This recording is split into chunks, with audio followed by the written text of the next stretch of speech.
Hello friends, super magic રસોઈમાં મિત્રો હું આપનું સ્વાગત કરું છું। આજે હું મલાઈમાંથી માખણ વગર ઇન્સ્ટન્ટ સીધું જ ઘી બનાવવાની રેસીપી બતાવું છું મિત્રો। તો તમે એન્ડ સુધી મારો વિડીયો જોજો અને તમને આ વિડીયો ગમે ને તો લાઈક કરજો, શેર કરજો અને સબસ્ક્રાઇબ કરવાનું તો ભૂલતા જ નહીં। મલાઈમાંથી માખણ બનાવીને ત્યારે આપણે એને જો બ્લેન્ડર કે મિક્સરમાં ફેરવવું પડે છે મલાઈને, અને પછી આપણે એમાંથી માખણ કાઢવું પડે છે, અને ઈ માખણ આપણે ગરમ કરીએ એટલે તપેલું કેવું થઈ જાય છે અને કન્ટિન્યુ હલાવવું પડે છે, એમાં કેટલો ટાઈમ જતો રહે છે। તો તમને હું આજે એકદમ ઈઝી મેથડ, આ મલાઈ મારે 8 દિવસની છે એમાંથી હું તમને સીધું ઘી બતાવું છું, એ પણ કુકરમાં મિત્રો, અને એક સિક્રેટ ઇન્ગ્રેડિયન્ટ ઉમેરીને। તો તમે મિત્રો ચાલો આપણે ઘી બનાવવાનું ચાલુ કરીએ। મિત્રો આપણે કુકર લઈને ગેસ ઓન કરીને આપણે એમાં તળીએ આપણે મલાઈ બેસે નહીં એટલે આપણે થોડુંક એવું પાણી એડ કરશું।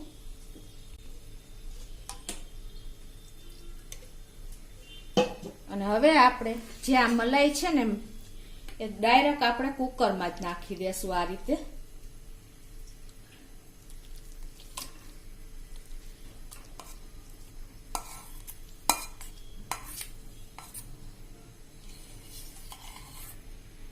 આપણે આ મલાઈ આપણે કુકરમાં એકદમ લિક્વિડ થઈ જાય ને ત્યાં સુધી આપણે થોડીક વાર કુકર ખુલ્લું રાખશું, એટલે કે મેલ્ટ કરી લેશું। આ રીતે આપણે, અને આ મલાઈ મિત્રો આપણે જે ફ્રીજમાં હોય ને, આપણે ફ્રીઝરમાં રાખતા હોય કે ફ્રીજમાં રાખતા હોય તો આપણે પેલા આપણે બનાવતા પેલા 1 કલાક પેલા આપણે બહાર લઈ લેવાની છે। અને હવે આ ગેસ ઓન કરીને આપણે લિક્વિડ ઓગળે ને ત્યાં સુધી જ આપણે આ કુકરમાં રાખશું। તો જો હવે આપણું આ મલાઈ એકદમ મેલ્ટ થઈ ગઈ છે, તમે જોઈ શકો છો। હવે આપણે એક વિસલ જ કરવાની છે મીડિયમ ફ્લેમ ઉપર જ। તો આપણે એક વિસલ થઈ ગઈ છે કુકરને, હવે આપણે કુકર ખોલી લઈએ। જો મિત્રો આપણે ઉપર પણ ઘી દેખાય છે, કોઈ પણ પ્રોસીજર કર્યા વગર એક વિસલ વગાડી આપણે મલાઈ નાખીને, તમે જો ઉપર ઘી આવી ગયું છે મિત્રો। હવે તમારે શું કરવાનું છે કે આપણે ગેસ ઓન કરીને આગળ આ રીતે હલાવતા રહેશું, અને એમાં આપણે એક જલ્દી આપણું ઘી એક વાસ ન આવે, લાંબો ટાઈમ સુધી રહી શકે, એના માટે હું તમને એક સિક્રેટ ઇન્ગ્રેડિયન્ટ બતાવવા જઈ રહી છું। એમાં તમારે આપણે મીઠા સોડા એટલે કે ખાવાનો સોડા 1/8 ટીસ્પૂન, એટલે આમ તો પિંચથી પણ ઓછો એટલો જ નાખવાનો છે, વધારે નથી નાખવાનો, તમે જોઈ શકો છો। અને આને હવે આપણે કન્ટિન્યુ આ રીતે ચલાવતા રહેશું। તો આ રીતે જો આપણે કુકરનું ઢાંકણું ખોલ્યા પછી આપણે કન્ટિન્યુ આ રીતે થોડીક વાર ચલાવશું। આપણું ઘી તો તાજું જ કુકરમાં દેખાઈ ગયું હતું, પણ આપણે પાછું ગરમ કરીને એકદમ ક્લીન કરવા માટે એટલે થોડાક ખીણા દેખાશે। આને આપણે વધીને 2 થી 3 મિનિટ તમે ચલાવશો ને એટલે આપણું ઘી તરત જ ક્લીન થઈ જશે। ઓલું આપણે તો કુકરમાં સીધું જો આપણે માખણ કરીને કરી છે ને તો બહુ ટાઈમ લાગે છે। આ રીતે જો 2 થી 4 મિનિટ થઈ મિત્રો, અને જો આપણું ઘી પણ છૂટું તરત જ થઈ ગયું। આપણે નથી માખણ બનાવવાની ઝંઝટ, નથી બ્લેન્ડર ફેરવવાની ઝંઝટ કે કોઈ પણ જાતની ઝંઝટ વગર તમે ખાલી કુકરમાં એક સીટી મલાઈ નાખીને બોલાવી લેશો ને એટલે તમારું ઘી ખાલી 2-3 મિનિટ હલાવશો ને પછી એટલે તરત જ ઉપર ઘી છૂટું થઈ જશે। તમે જોઈ શકો છો, તમને ઘી પણ દેખાતું હશે મિત્રો। તમારે આ કુકર ખોલ્યા પછી તમારે હલાવવા માટે તમારે કુકરમાં ચમચો કન્ટિન્યુ હલાવવો પડશે, નહીં તો બેસવાની શક્યતા રહે મિત્રો। એટલે તમે ખાસ ઈ નોટ તો કરજો જ, પણ ઘી બનતા ટાઈમ નથી લાગતો। જો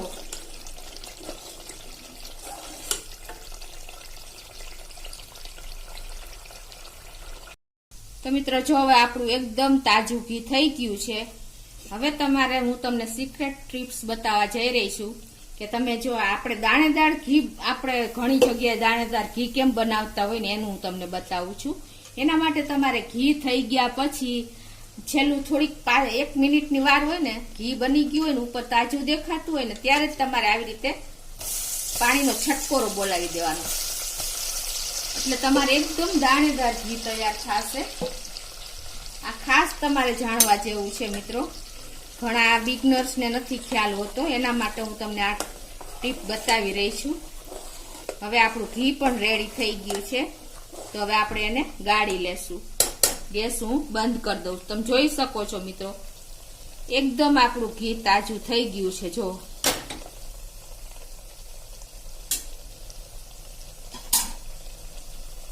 છે ને, જો તમને ખ્યાલ આવી જ જતો હશે. 3 મિનિટ થઈ મિત્રો. કુકર ખોલ્યા પછી આપણે ચમચો લાવતા રહ્યા. કોઈ પણ જાતની કોઈ વસ્તુ ઉમેર્યા વગર તમારે તરત જ મલાઈમાંથી માખણ કાઢ્યા વગર તરત જ ઘી તૈયાર થઈ ગયું છે મિત્રો.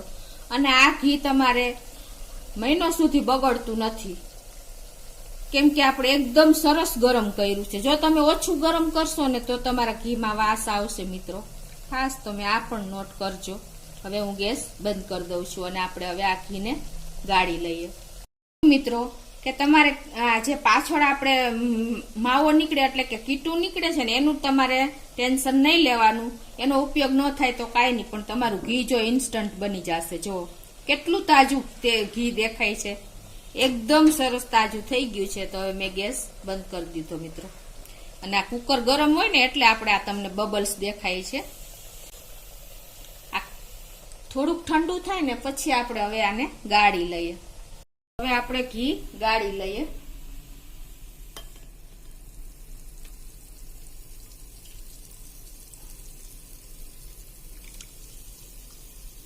જો મિત્રો, કેટલું આપણું સરસ ઘી ગરમ થઈ ગયું છે અને કેટલું ઘી નીકળ્યું. ખાલી 1 વાટકો મલાઈ હતી, એમાંથી સામે એટલું જ ઘી નીકળ્યું મિત્રો. જો તમે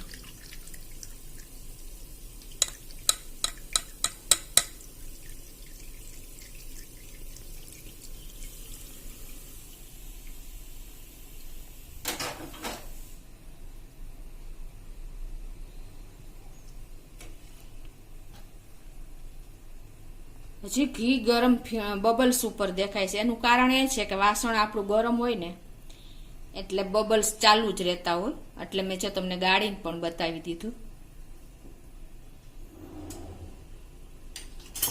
તમને ખ્યાલ આવી જતો હશે મિત્રો. 1 વાટકો મલાઈમાંથી સામે 1 વાટકો ઘી નીકળ્યું મિત્રો. તમારા ઘીની ક્વોન્ટિટી પણ વધી જાય છે. અને આટલું સરસ ઘી કોઈ પણ જાતની મહેનત કર્યા વગર, એટલે કે માખણ કાઢવાની ઝંઝટ કે આપણે બ્લેન્ડર ફેરવવાની ઝંઝટ વગર સીધું તમે કુકરમાં થોડુંક પાણી નીચે સરખું એડ કરીને અને પછી તમે મલાઈ નાખીને 1 વિસલ બોલાવી લેશો ને એટલે તમારું ઘી આ રીતે તૈયાર થઈ જશે. ઘણા લોકો જોબ કરતા હોય અને મિત્રો ટાઈમ જ નથી હોતો બીજી ઝંઝટ કરવાનો. અને આ એક મેં તમને કીધું એમ છેલ્લે તમે પાણીનો છટકોરો બોલાવી દેશો ને એટલે તમારું એકદમ દાણેદાર ઘી તૈયાર થશે. હવે મિત્રો જો આપણું કીટું દાયજું નથી, તળિયે બેઠું પણ નથી. જુઓ તમે, પણ આ જે કલર આવ્યો છે ને બ્રાઉનિશ કલર, એનો પણ આપણે આ કીટાનો ઉપયોગ કરી લેશું. તો એમાં શું કરવાનું છે, આપણે ગેસ ઓન કરશું અને આપણે એમાં 1 ચમચો જેવું આપણે એમાં દૂધ નાખી દેશું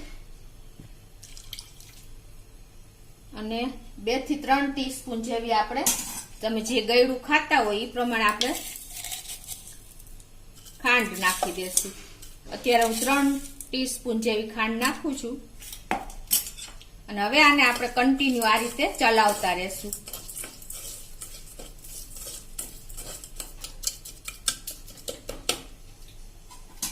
તમને જરૂર લાગે તો પાછું તમે 1 ચમચો દૂધ વધારે નાખી શકો છો. તમારા કીટાની ક્વોન્ટિટી ઉપર ડિપેન્ડ રહે છે મિત્રો. હવે આને આપણે કન્ટિન્યુ ચલાવતું રહેવાનું, એટલે આપણે જે દૂધ નાખ્યું છે ને એનો માવો થઈ જશે અને આની સાથે એકદમ મિક્સ થઈ જશે.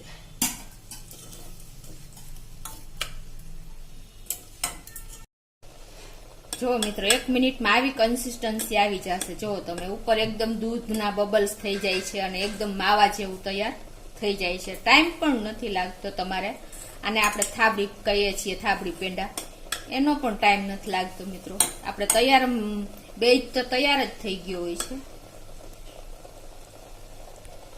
તો મિત્રો જો આપણે આ બધું મિક્સ થઈ ગયું છે અને એકદમ જુઓ તમે કેવી કન્સિસ્ટન્સી આવી ગઈ. જો આ એકદમ સ્વીટ લાગે છે. તમે એક વખત ટેસ્ટ કરશો ને એટલે તમને મોઢામાંથી એનો સ્વાદ નહીં જાય અને ખાવાની ઈચ્છા થયા રાખશે, એટલું સ્વીટી થાય છે મિત્રો. તો હવે જો આપણે એકદમ તૈયાર થઈ ગયું છે. અને તમારે વધારે એને રીચ કરવું હોય ને તો તમે મિલ્ક પાવડર તરત જ ઇન્સ્ટન્ટ નાખીને અને 1 ચમચોથી ઓછું દૂધ નાખીને તમે તૈયાર કરી શકો છો. તો હવે એને આપણે આમાં કાઢી લેશું થાબડી પેંડાને.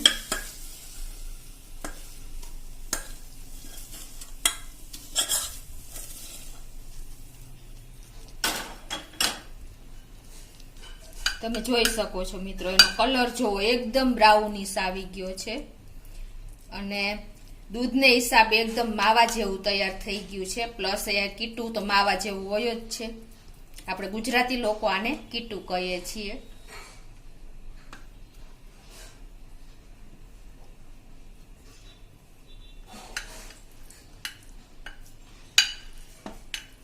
તમારા કીટાની ક્વોન્ટિટી ઉપર તમારે દૂધ અને ખાંડનું પ્રમાણ નક્કી કરવાનું છે. હવે આને ઠંડુ થાય એટલે તમારે આ રીતે પીસ કરી લેવાના છે. અને મિત્રો તમે આ કોઈ પણ ટેસ્ટ કરશે ને તો એકદમ ટેસ્ટી અને હેલ્ધી તૈયાર લાગે છે મિત્રો. તો તમે ચોક્કસ તમને આ પણ રેસીપી મારી ગમી હશે, વેસ્ટમાંથી બેસ્ટ મિત્રો. તો તમને મારો વિડીયો ચોક્કસ ગમ્યો હશે તો ગમે તો લાઈક કરજો, શેર કરજો અને સબસ્ક્રાઈબ કરવાનું તો ભૂલતા જ નહીં.